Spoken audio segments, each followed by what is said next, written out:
This review is for you, Chadwick. This review is for you.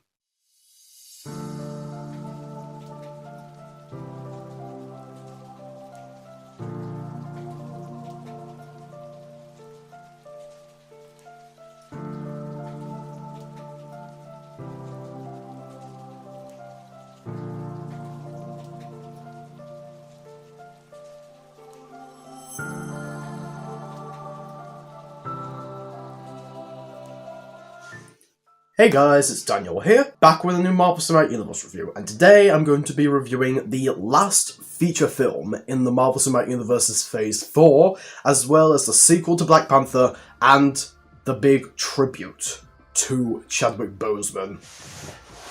Black Panther, Wakanda Forever.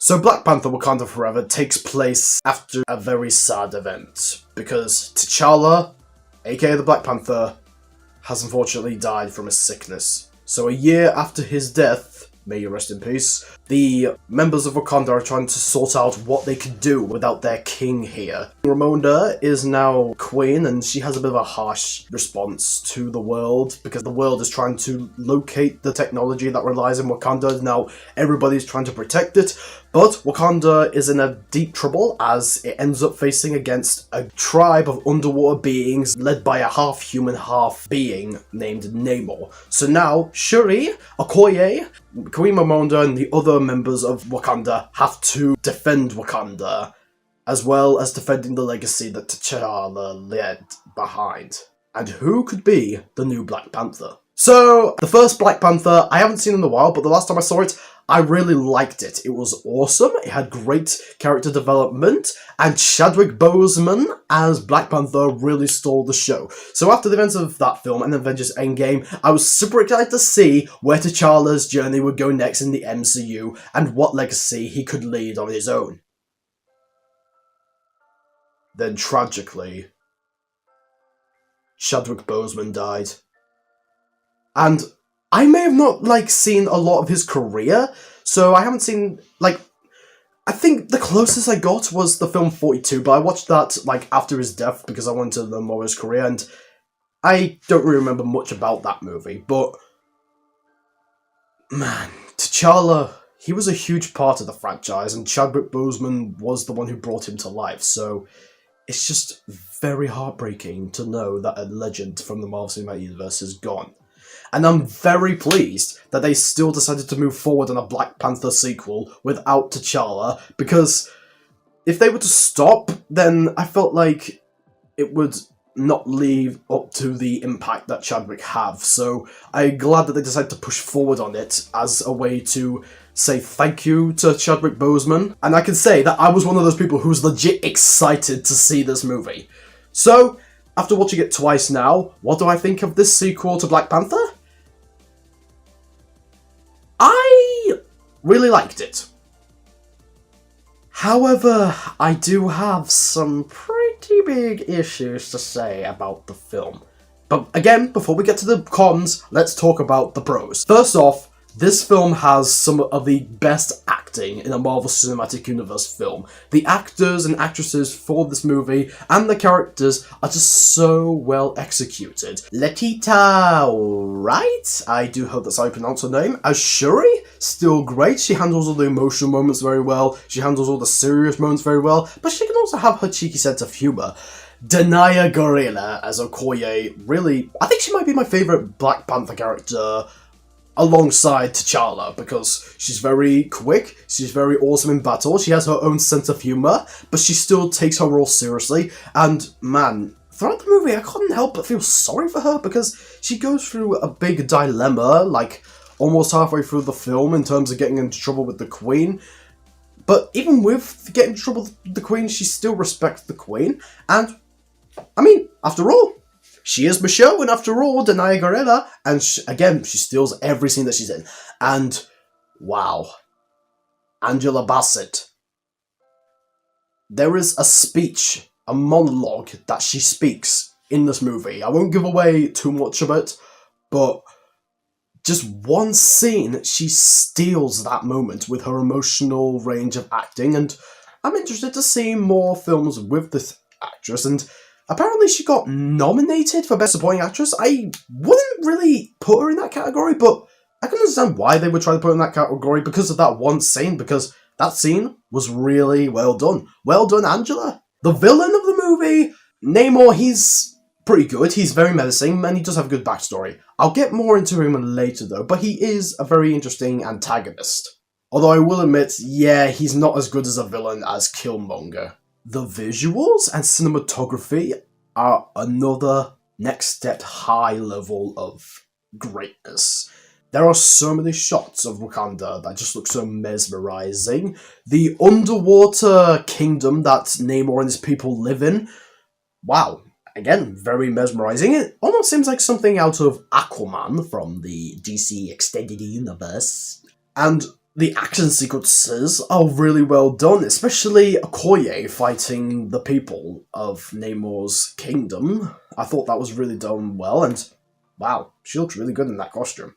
But yeah, the action sequences are very good and has great visuals to go along with it now and again. I will say about half the story I really got into. I mean, when I say half the story, I'll get to that later, but when the movie does actually have its moments to show dedication to Chadwick Boseman's legacy, they do it very well, especially the first 25 minutes of the movie. Like, the first 25 minutes of the movie actually makes the movie come off as kind of promising, because it shows the impact that T'Challa left behind, it shows the characters in their grief, but still having that high-level action to face against the people outside the Wakandan kingdom. It really goes to show that the first 25 minutes really has us really hooked for the movie. And when I say that, I'll get to that later on when I talk about the cons, but for now, the first 25 minutes of the movie really showed it. And I will say that there is a final scene in this film. I'm not going to spoil it, but it's really well handled and showed entirely through visuals and the characters' expressions that really just...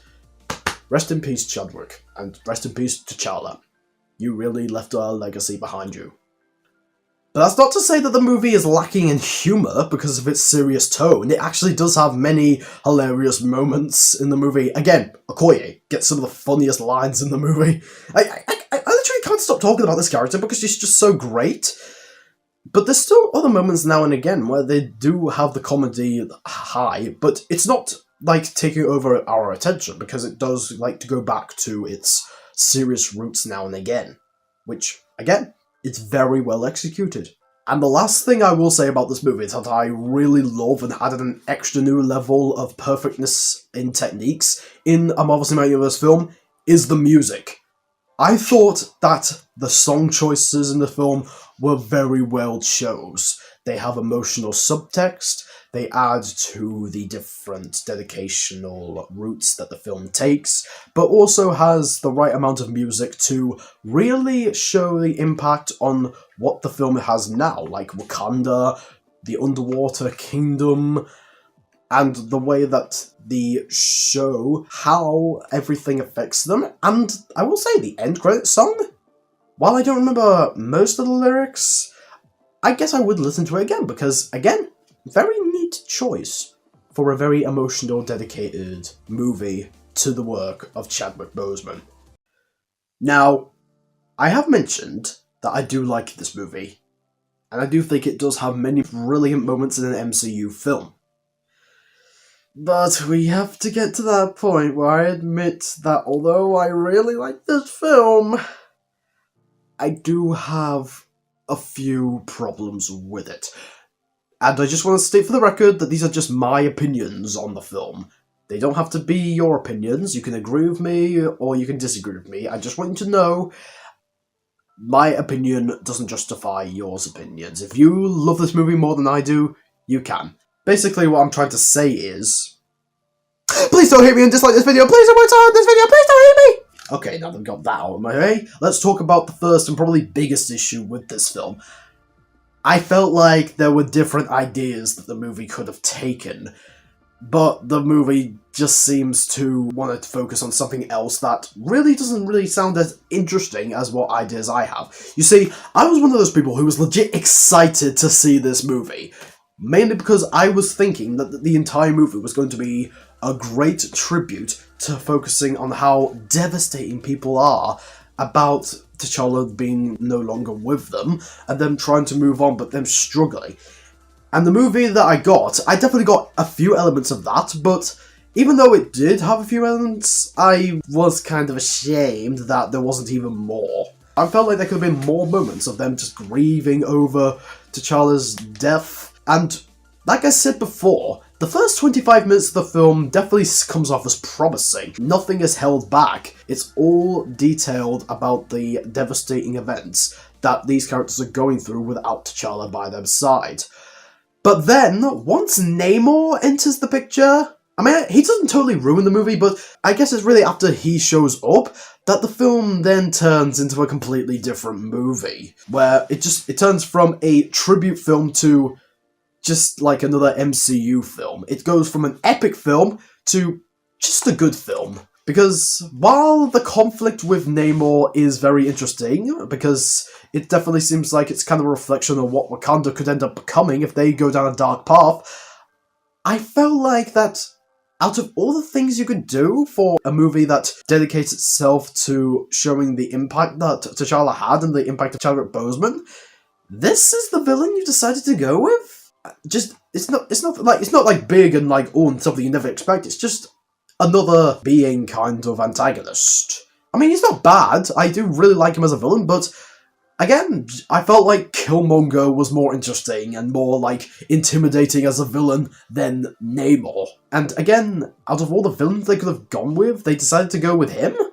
I mean, he's good. I'm just trying to say though. I also have to say that without going into spoilers, the person who eventually becomes the new Black Panther, I have mixed feelings about. I mean, it was kind of planted, like, for a long time, because, you know, it's kind of family tradition in T'Challa's family, so I can understand why they went with this person, but at the same time, this character kind of came off as a bit, well, easy to choose them to be the Black Panther, because after all, like, the promotional material and seeing this poster, you could probably cement that, oh yeah, that person's going to be the new Black Panther. And then, I'm not saying that this decision is bad, it's very interesting, and it does fit in with the story a little bit. I just feel like there was someone else on the poster. I won't say who, because I don't want to give away the surprise of who the new Black Panther is, although you probably would have figured it out already, but she's somewhere in this room, so you can probably put two and two together to find out who I really wanted to be the new Black Panther. And after this Black Panther was revealed, we then get to the last third of this movie, and I do kind of have a few mixed feelings about the last third.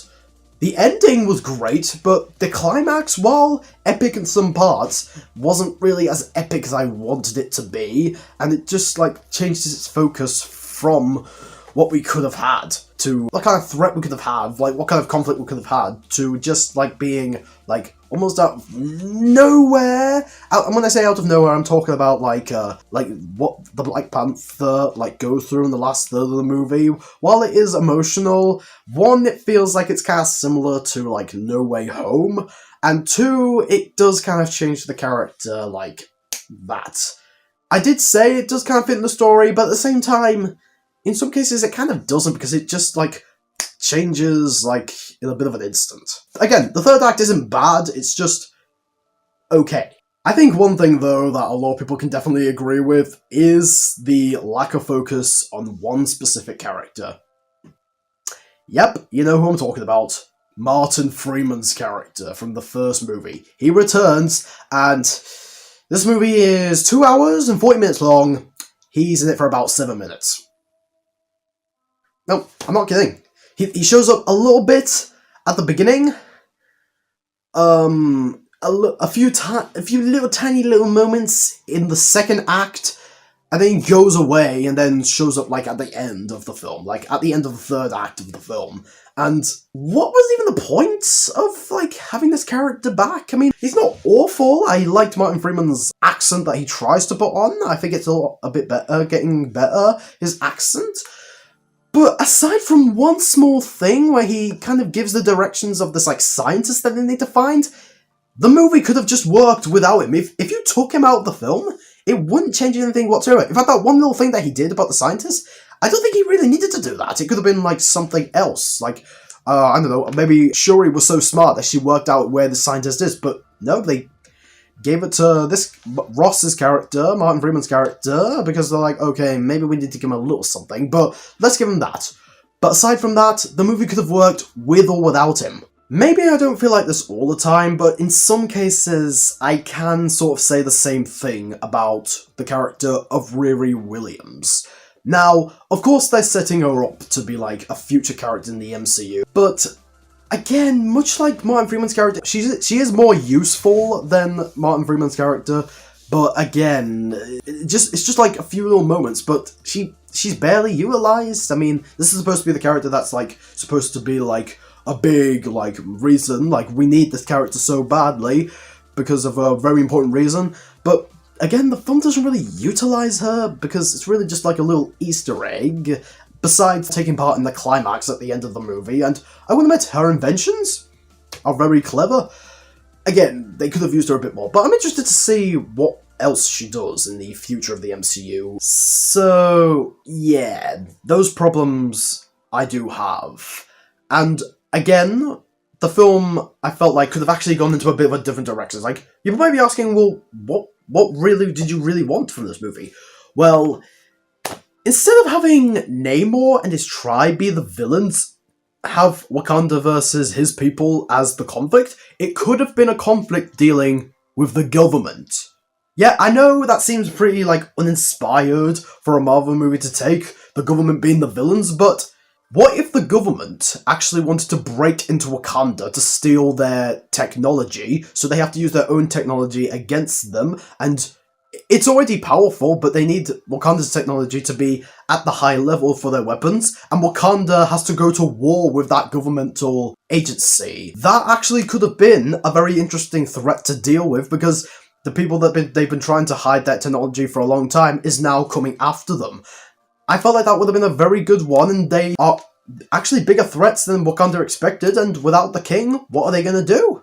I know that seems similar to what Namor's people would do, but I just felt like that would have been an interesting dilemma and a conflict to deal with for an MCU movie to take. It's kind of like something they hinted at in that Wakanda Iron Man What If episode, which honestly could have been taken into this movie. And there's one person I would have as the Black Panther. I won't give away who it is, because I don't want to spoil who exactly is the Black Panther, but the one that I felt like could have done it very well is their place in Wakanda is unknown, and since they end up getting kind of fired in halfway through the movie, that could have been their development, and then they find out, wait, I have a bigger purpose, I can be the new Black Panther to help save Wakanda. That would have been a good story. Like, the government weapons of their own fight against Wakanda would have been a more interesting story to take, and have more moments of them grieving over T'Challa.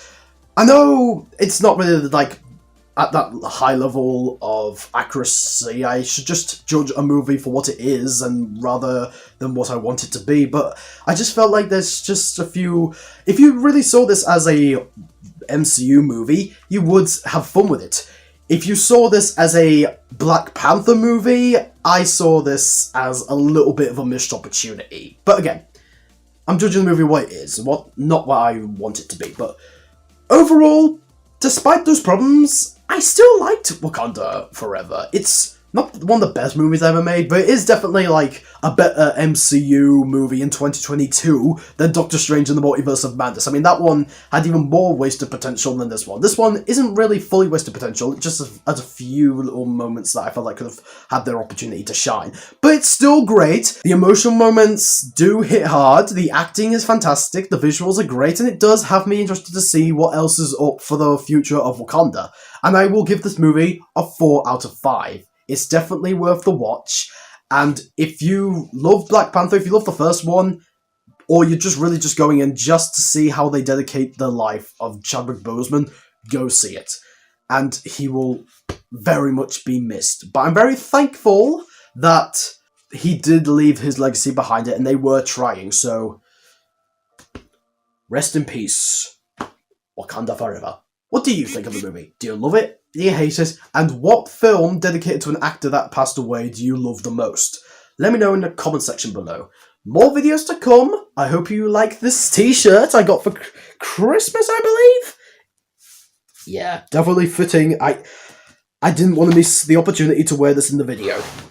So, I hope you enjoy this video, and I'm Daniel reviewing movies, TV shows, doing videos, taking this guy right here into heart, wishing him to rest in peace. Wakanda forever, Chadwick Boseman. Wakanda forever. Peace out, man.